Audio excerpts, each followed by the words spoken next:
Gonna start this off. Welcome to the show. It's not bunch of fucking bullshit. It's not Shut up! I hate you so much. Shut the fuck up, Donnie. Dude, I fucking hate that.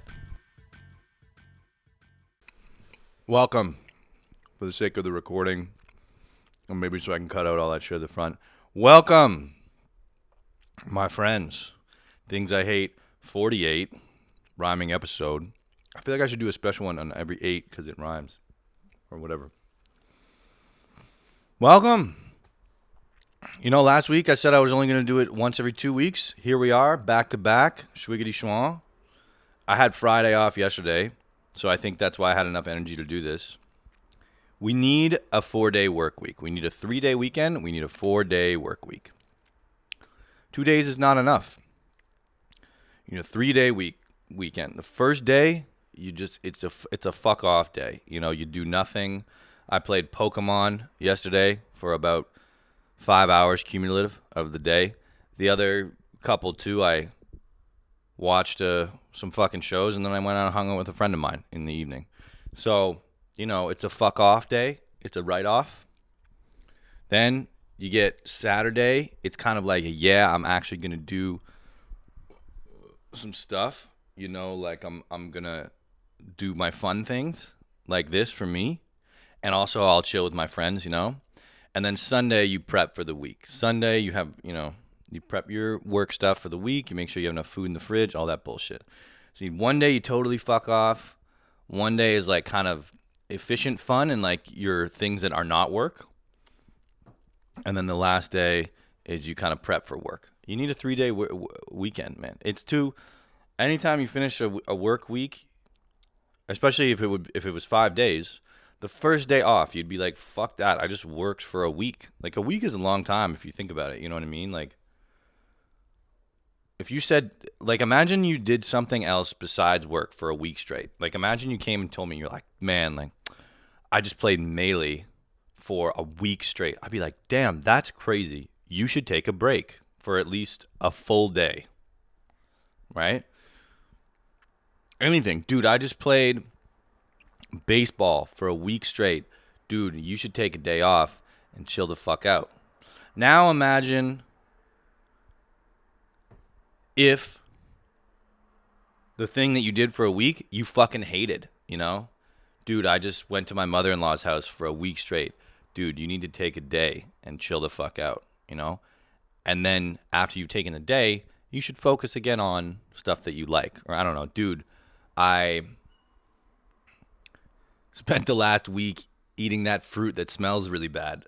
I forget what it's called. Like, dude, you should stop eating that fruit. Take a day and then get back to some of the shit that you enjoy doing. That's what work is. It's like you have to do something for a week that you don't really like. I mean, look, I'm exaggerating here. Like, I like my job. It's pretty neat. But in general, for a lot of people, like, work is something that it's not like if somebody was like, hey, you don't have to do this anymore, a lot of people would be like, oh, then fuck this. So it's like you do this for a week. It's not your primary directive for your soul. And then it's like, okay, now you have 2 days to get ready for the next week when you have to do this shitty thing again. So look, maybe I'm being very obvious here, but it's just, if you kind of think about it in a bit of a different context, it's a bit unreasonable to be like, okay, you have to do this thing that you're not going to like for a whole week and then take time off. And maybe I sound like a complaining millennial, but there are people be like, well, you have to work. How are you going to survive if you don't work? I don't want to survive, bitch. I want to live. You know what I mean? So here we are. And here's my great, lovely breakfast this morning. Delicious soup that I made last night. I got home drunk and I was hankering for some soul food, some soup. A piece of a croissant, chocolate croissant.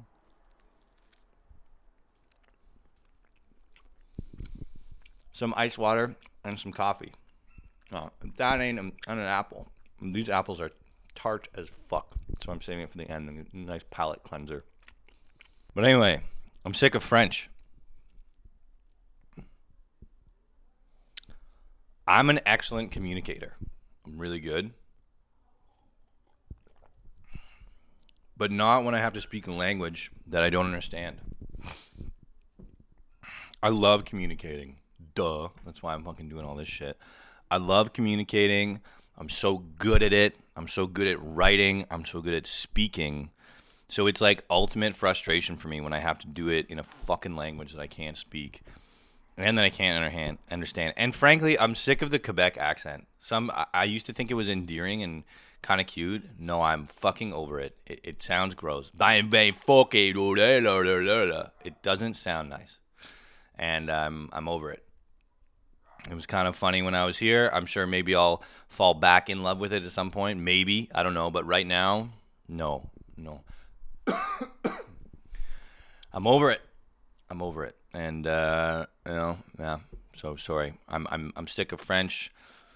Maybe if I learn French better, then I will be like into it, and I'll be like, oh my god, now I'm really into all of French. So I don't know. We'll see what happens. I'm talking to my boss right now.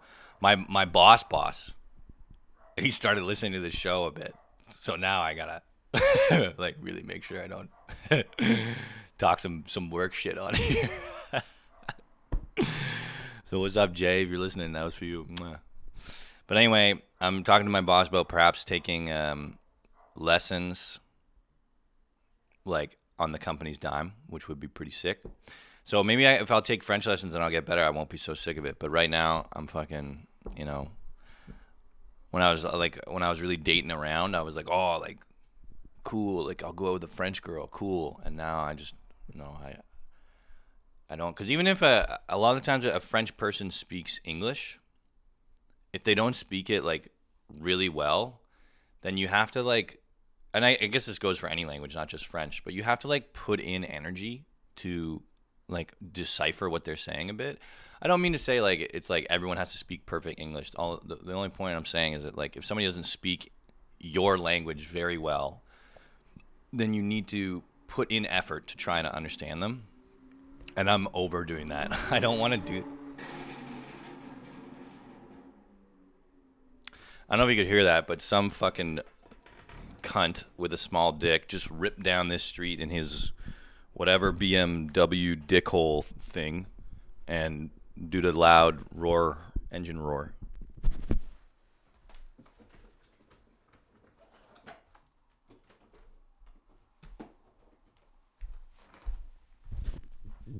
Every time I sit down with the windows open, I'm like, oh, dude, let's just rip it this time. I'm sure it'll be fine. Wrong. And also, dude, everybody rips down my street all the time. It's a small street. Well, actually, you know what? I was going to say, like, why are they showing off on this street? But you know what it is? Clark's Cafe, which is literally across the street from me, is a yuppie paradise, yuppie central. You know what I mean? It's like a hip thing. It's a bunch of Italian dudes, and the Italian dudes are like cool. You know, they're like trying to be like the, hey, baby, it's Italian place. It's just like the old days. You know what I mean? And it's like slanging coffee and sandwiches. Don't get me wrong, the food is dope. Sandwiches are lit. The place is pretty chill, but it's like, you know, it's yuppie enough. It's yuppie. It's yuppie as fuck. It's upscale, you know, it's gentrified. So that's where all the fucking hip kids hang out in my neighborhood is there. And everyone brings their fucking babies, and it's just, you know. So I imagine some fucking chodes ripping down the street here to impress all those sexy ladies who are hanging out in front of Clark's. You know what I mean? Just, anyway, yeah. So it takes energy to understand somebody who's not speaking in your native tongue, or is speaking your native tongue like poorly. And I'm just so sick of putting that energy. Every time I go to the grocery store, I'm like, fuck. Okay, I have to think. But what? Even though the grocery store exchange is like 3 seconds, right? It's like, what is it? It's like, bonjour, ça va? Bien, toi? Merci. Est-ce que tu veux un sac? Non, c'est bon. Tu veux ton reçu? Non, c'est bon. That's it. It's like, hey, how are you? Do you want bags? Do you want a receipt? How do you want to pay? And I have all my answers to that. It always goes well in French, but it's just like, you know, and frankly, I think I miss chatting with people. I like to chat. And lately I've been chatting a lot more. And I like to chicka-cha and make a joke. And ha ha ha. You know, I like to do all that shit. And I can't do it in French. I'm not good enough, and I don't understand the nuances of the language and the culture well enough to be like quick on my feet. And that's the whole reason I love comedy, is I love the little improvisation and and little the little exchanges that happen in between the cracks in the words of the conversation. I love those, So I miss that shit. And when I went to Vancouver, I didn't have it, which was really nice. And it was such a trip. I was like, because now it's like every time I go out, I kind of like get ready. Like I put on my French armor and I'm like, okay, here we go. I need to go fucking understand this bullshit. What is this? Oh, stupid shit. Something's clicking over here. Okay, whatever. Anyway, I put on my French armor, and when I went to Vancouver, I kind of like put on my Vancouver armor to be like, I'm going out in Vancouver. But then I'm like, oh, like, wait, I don't fucking need this because everyone here understands me. So it was like, what? Like, it was just so weird because I've been in the place for so long. Like, don't get me wrong, everybody speaks English in Montreal, but it's still like, it's just, it's just not the same. It's obviously not the same as living in Ontario, but, what are you going to do? So, yeah, kind of sick of French. I miss the good old days where stuff worked too well. I stepped on a piece of glass the other day. Must have been a glass that broke in my apartment. There was a little shard left over. Get a little bit of this. I need to chew a lot. And what the fuck is going on over here? Little shit.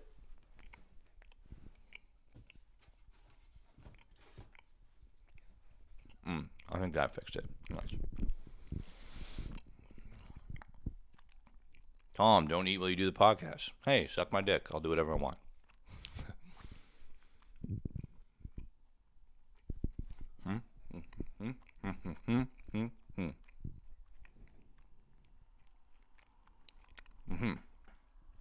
Good.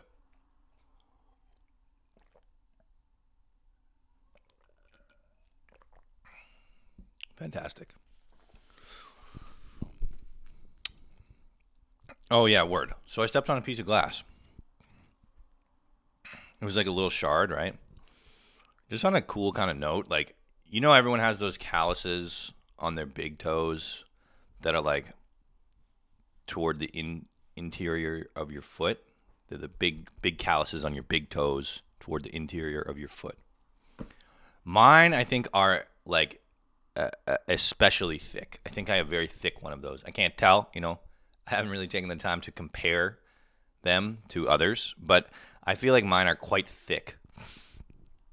Frequently, I will step on a little, gunner, a little pebble, a little swing, a little crust, a little speck in my house, whether it's a pebble, like an old crusty piece of food, or like whatever, something, something small and hard. And that small and hard thing will make an impression on this large callus, right? And I'll feel it, and it'll kind of hurt because it's like poking the callus, but the callus is so thick that it's just like, I'm just like, ow, a bit, and then I can just, take it off my foot and throw out. It doesn't like stick into the skin. It just like pushes on the callus, right? But the point I'm trying to make is like the callus is thick enough to withstand these small assaults.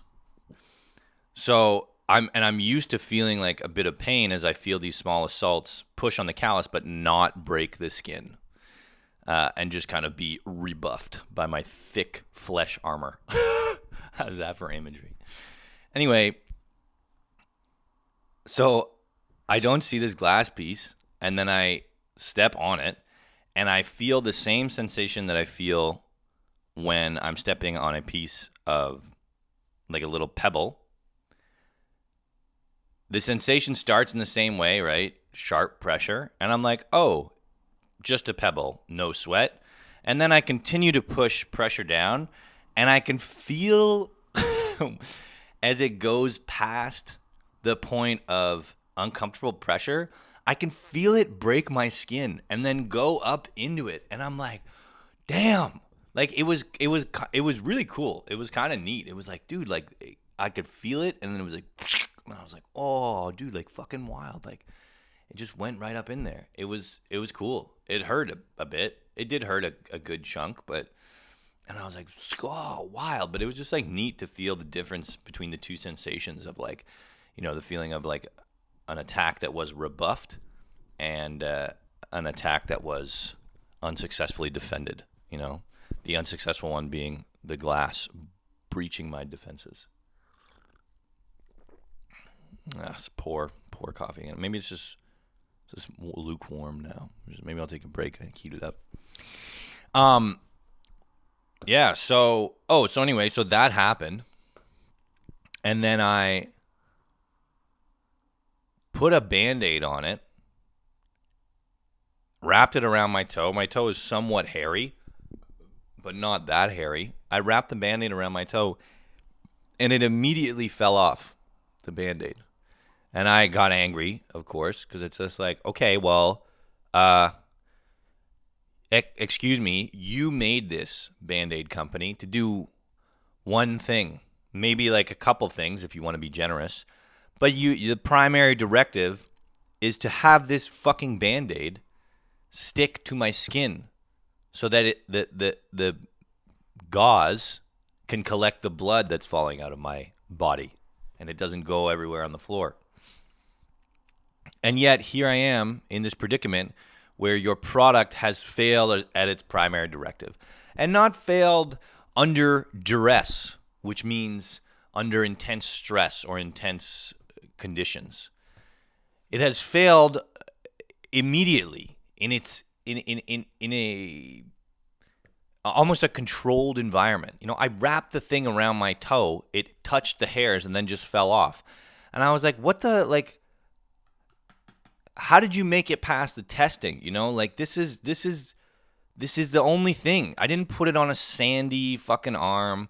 I didn't smear oil all over myself and then fucking put the Band-Aid there. I just put it on my skin. On my hair, sure. But the human bodies have hair. Like, you didn't fucking test for this shit? You know what I mean? So I was like, excuse me, sirs, what the fuck is wrong with you guys? You didn't make this good. And then I was thinking, I was like, dude, I miss the good old days where stuff worked too well. And what I'm talking about is in the good old days, when you get like a cough and they'd be like, you know what you need? Heroin, and they would just like really over prescribe shit. I love that shit. Cause like, yeah, maybe you'll get addicted to heroin, but you sure as shit won't have a cough anymore. You know what I mean? So it's like they fix the issue. The same thing with the Band-Aids. I feel like there were Band-Aids back in the day. When you rip off those Band-Aids, they're going to fucking pull skin off. You know what I mean? So it's like, yeah, maybe you'll get a new wound with the Band-Aid, but the old wound was protected and the thing stayed on. I like shit that fucking works. You know what I mean? And it was so pitiful. I felt like that Band-Aid, I viewed that Band-Aid in the same way that conservatives view millennials. Weak and useless. What a piece of shit Band-Aid. Discipline, on a more serious note, is respect for yourself and self-care. I was discussing this last night with a friend. We were discussing, jeepers. We were discussing Netflix binging. It's not just Netflix. It happens like, when I played Pokemon for 4 hours, I hated myself too in the same way that you hate yourself when you fucking binge Netflix for too much. But it's like, what happens during a binge, the anatomy of a binge, okay? The anatomy of a binge usually starts out positively, right? You're like, dude, I'm in the mood to watch TV. Sit down, fuck yeah. You enjoy maybe the first episode, 2 episodes, maybe the first 3 episodes, dog. I don't fucking know. Whatever. There's a point when the binge turns from a positive thing that you're enjoying and getting joy out of to something you are no longer actually enjoying. But what happens is that even though you're no longer enjoying it, wait, why do you fucking stay there? Even though you're no longer enjoying it,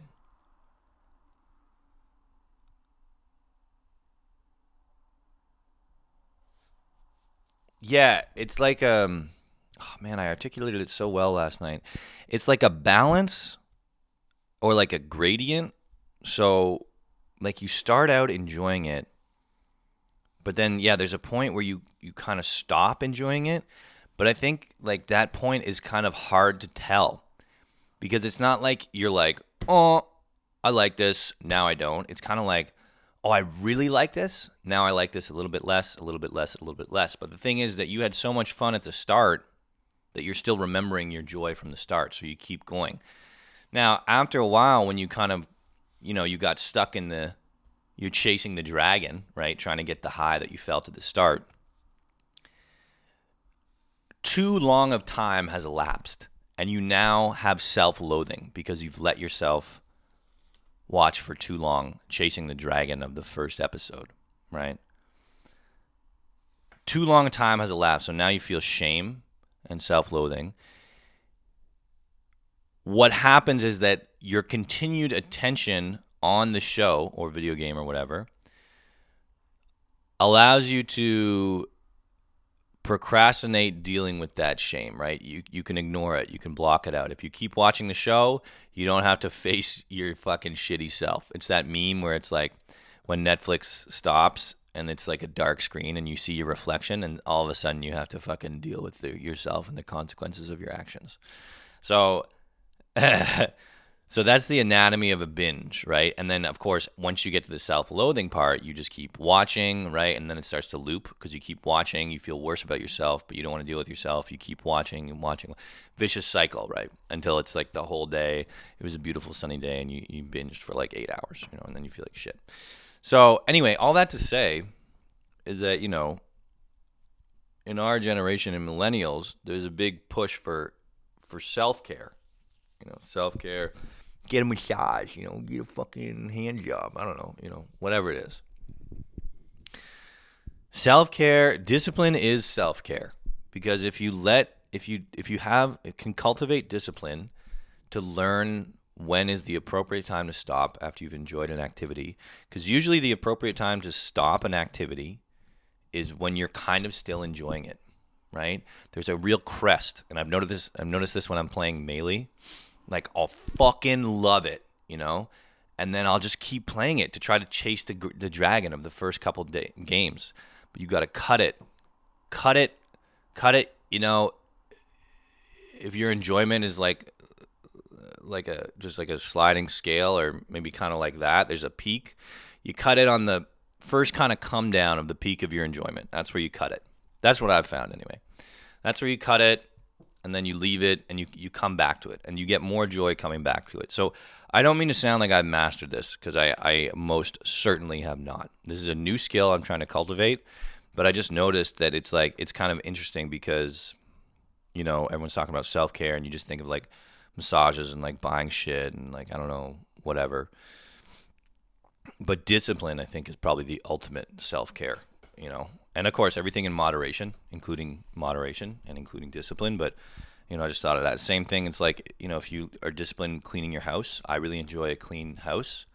So if I keep discipline and clean my house, then I feel really good. Again, maybe this is super obvious, but I just thought it was kind of interesting. Lobster mushroom video. A small treat for the team. I might have to take a bathroom break. Very good. Hot coffee, evacuated bowels. I'm ready. Maybe we'll even do a little biro. You know what I'm saying? And I got schwiggity schmall. Okay. Oh yeah, lobster mushrooms. Recently I went to the Atwater Market, where I do my groceries. I encountered a charming farming stand there, which sold all manner of quite beautiful produce, colorful, nice, and excuse me. And one of the very pretty items I picked up was something called a lobster mushroom. I got many lobster mushrooms, and they look very much like lobster meat. They're kind of red on the outside and white on the inside. You cook them long and slow in butter. They were very good. But in order to learn how to cook them, I searched on Google. I found this video that we're just going to take a look at. Lobster mushrooms are one of the gifts of real food from forests across North America. I think they're beautiful in their own way, and they're one of the most unmistakable wild edible mushrooms. And they're delicious too, with so many personalities depending on how they're cooked. The recipe I'm sharing with you in this video works especially well with the broken pieces and chunks that are inevitable with lobster mushrooms. Sometimes the lobster mushroom breaks because the original host mushrooms, like the Russula brevipes here, are really brittle, even if they escape being parasitized by the orange, crusty Hypomyces lactiflorum fungus that converts both of them into the lobster mushroom. Most times, cleaning lobster mushrooms makes a lot of chunks because they can be such odd shapes to begin with. And then, even in the kitchen, you can have chunks left over from trimming, like these stems that were left over when I braised the caps in white wine and thyme. I'll put a link to that recipe in the description down below. It's part of a whole series I have on lobster mushrooms. What a delightful video. This lady sounds like how a hug feels. You know, she sounds like the real life version of the Berenstain Bears. You know what I mean? What a sweet woman, just doing her fucking thing over here. And I was laughing at it when I found it because it's goofy, you know? It's like, and I love mushrooms and they're really great. And I think mushrooms are great. And it's goofy. But I don't even want to make fun of it because it's so sweet. It's so nice, you know, and it just makes you feel nice. And she's talking about this wholesome foraging mushroom with butter, and then she's braised in white wine and vinegar, I think. Anyway, it's just nice. Just a nice little thing. So I was like, oh, that's so great. And so I thought I'd share that. What else we got in here? Let's get back to hatred. Didn't have that in my day. Oh, yeah, I had a lot of stuff about old-timey shit.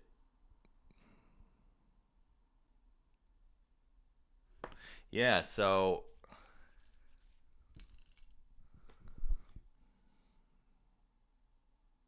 true. Yeah, like, you know, talking about back in the day, you know, like I said earlier, where, you know, they would prescribe heroin for like a cough or whatever. Kind of the flip side is like when people are like, oh, we didn't have that shit in my day, and they say it like a flex, like they're really tough. And it's like, dude, no, you're not tough. You were just unlucky. You know what I mean? Like, you were unlucky to be born in a shit time that didn't have that thing. Because, like, the thing is like, dog, let's say you're talking to your oh, man, I got the skin, the coffee skin, because I put it in a micro. Isn't that so nasty? That's so disgusting. Yuck. It's like a scrotum. Disgusting. Anyway, let's say you're talking to your grandpa or some shit. Grandpa goes, oh, back in my day, we didn't have smartphones. We had to look shit up by a book. It's like, okay, Grandpa. Well, you know what? Like, if we switch places, if I was born when you were born and you were born when I was born, then I would have looked shit up with a book too. It's not a comment on your sick body and mind. You just did what you had to do in the time that you were born. You can't use the shitty technology of your time or shitty, like, whatever status of your time to be like, I'm sick. It's like, no, dog, you just did life like everybody did back in the day. You know what I mean? Like, okay, yeah, you were sick. You went up hills both ways to school. Dope, man. I have anxiety and depression every day because fucking social media is fucked and the world is burning. You know what I mean? So it's like, did you have that? No, because you didn't have, like, I don't know, the time to have it. I don't know. You know, it's just like, you can't use your shitty status of time of your era to be like, check out how fucking dope I am. It's like, no, dog, like, that's just what you had to do as a human in that time. You know what I mean? Like, everyone has other shit to do. You know? Like, yeah, like people. Yeah, no, I think that's it. What's the other thing? Oh, getting rich in 1800 was easy. You know, talking about the status at different times. I feel like there were less people, right, in the past. Like there were less people who lived in conditions like this, like very comfortable conditions. It was like tougher in the past, for sure, physically. I feel like there were also like less educated and smart people. You know, people were, I think, like dumber overall, probably, I would bet. So you hear stories about like, you know, J.D. Rockefeller, who was one of the original, like, I think, millionaires, back when millionaires was like a thing, and how he got rich. But it's like, dude, if you were born in the 1800s, you could like get rich so easily. You would just like fuck with people and just lie and shit, and everyone would be too stupid to believe you. So they just be like, yeah, like definitely, that's it. Like think of all the murders, like the Wild West. You know what I mean? That's what the Wild West was. It's just like, hey, I want money, so I'm gonna take yours. You know what I mean? And so like, I feel like, you know, you put me in the past now. I I don't know if I would have the constitution to like murder people and actually be a real asshole. But in terms of just like coming up with a plan to make, I feel like the 1800s, everyone was just fucking had their thumb in their ass and was dying from polio. You know what I mean? So it's just like you could just go back there and just like run through it. You know what I'm saying? Like everyone talks about like, I don't know, like time travel, and you use your crazy knowledge from the future to like fucking make money like they did in Back to the Future with all the sports gambling shit. But you wouldn't even need to do that. You just be like, wow, everyone here is so much dumber compared to me. I'll just like be like, I don't know, like, look at this, I have fucking magic beans. I'll sell you them for $1 million if you make me your king. You know, I don't know, like shit like that. Like I feel like that shit was way more plausible back in the day because they're just like, the masses just weren't as educated and like we're just stupider. So yeah, so sure, Grandpa, it was real tough for you back then, but also everyone was a big fucking idiot. So like maybe you should have done a little more.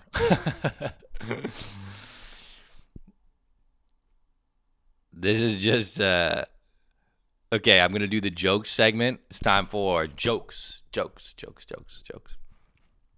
Just for one single joke, okay? And this is what is this?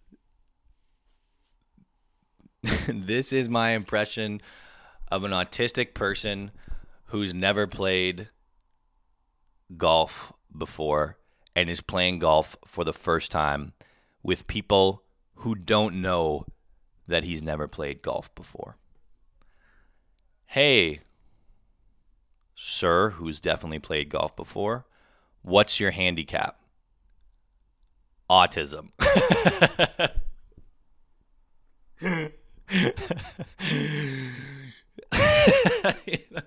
Because golfers are always like, what's your handicap? What's your handicap? I don't want to be like, if you're playing golf, you definitely have a handicap.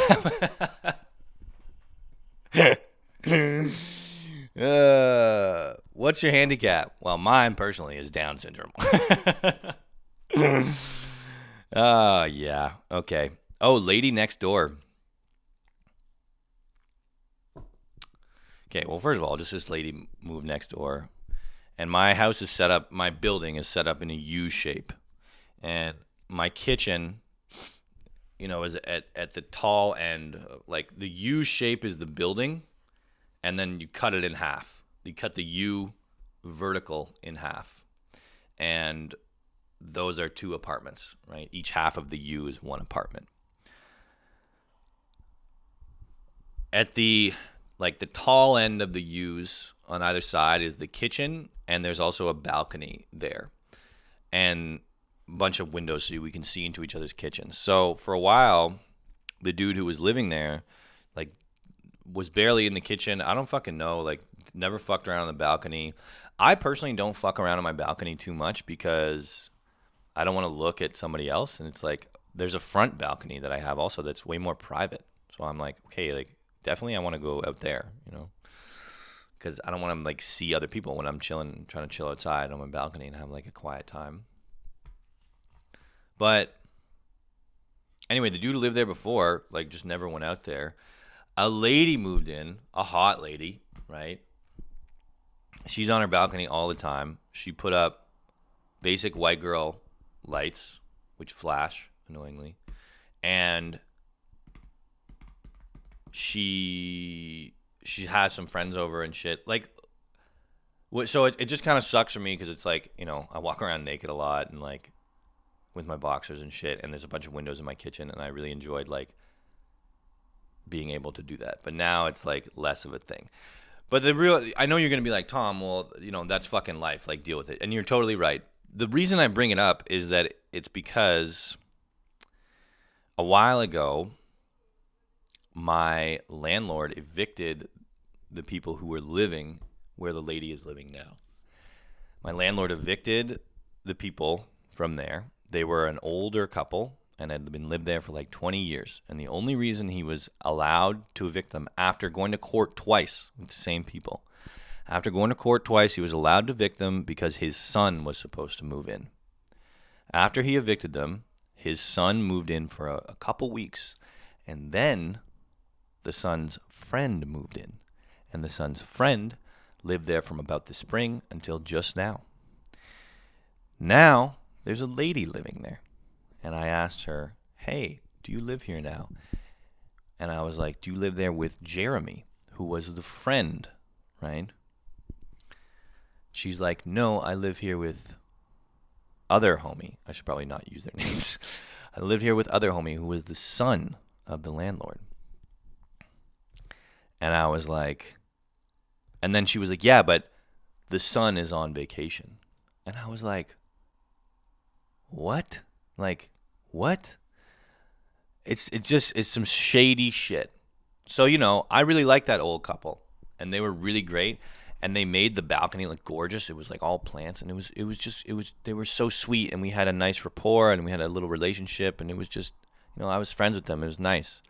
And now, you know, this fucking lady coming in, fucking up my vibe in the back, you know. She's doing some shady shit. She's putting up her basic white girl lights.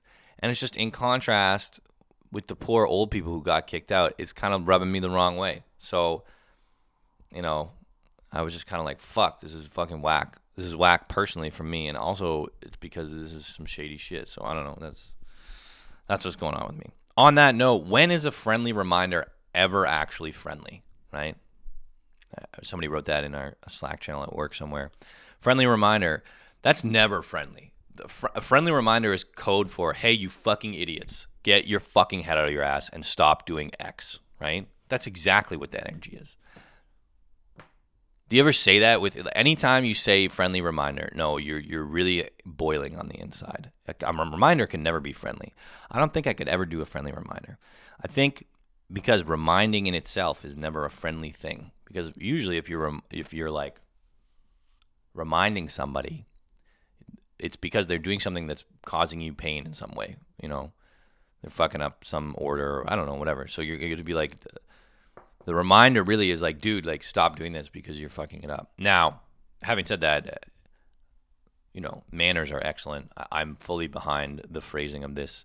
You know, friendly. It is good to be like, this is a friendly reminder because you're telling people, you're like, look, we have to have this difficult conversation of, you know, me telling you that you're fucking up, but I just want to make it clear that this is without malice. You know, it's friendly, so it's good. But I just thought, you know, a friendly reminder is never friendly. You know, it's not something you do when you're hanging with your friends. You don't remind them of shit that they're fucking up. You know? You're never at a party and you're like just remember, remember, you know. No qualifications for parents. That's it. There's none. Anybody can be a parent, which is kind of crazy if you think about it. Because, I don't know, my sister had kids.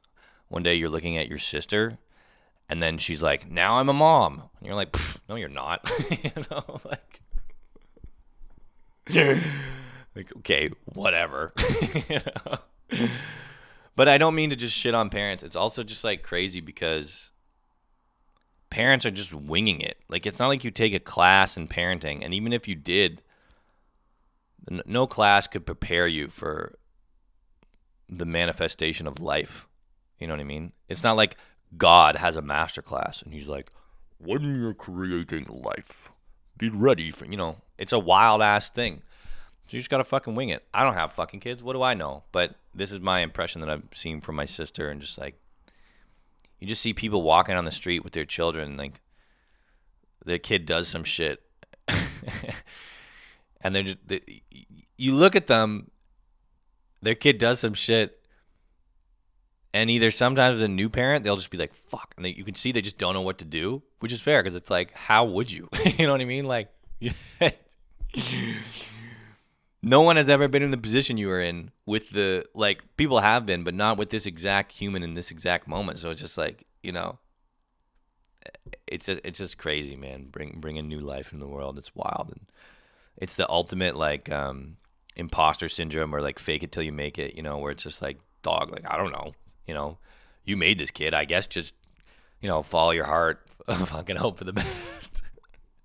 Try not to pass on too much trauma, All right, that's it. That was a great one. I don't know what time we're at, but time's up, brethren and sister. It's a gorgeous day today. I think I'm going to go fucking hang out somewhere. I don't know. I asked like 50 people to hang out yesterday. I got fucking denied by everybody. Heartbreak. Anyway, whatever. So, yeah, it's a gorgeous day. I don't know what the fuck I'm going to do. I hope your day is great. Love you so much. Bye. Bye-bye.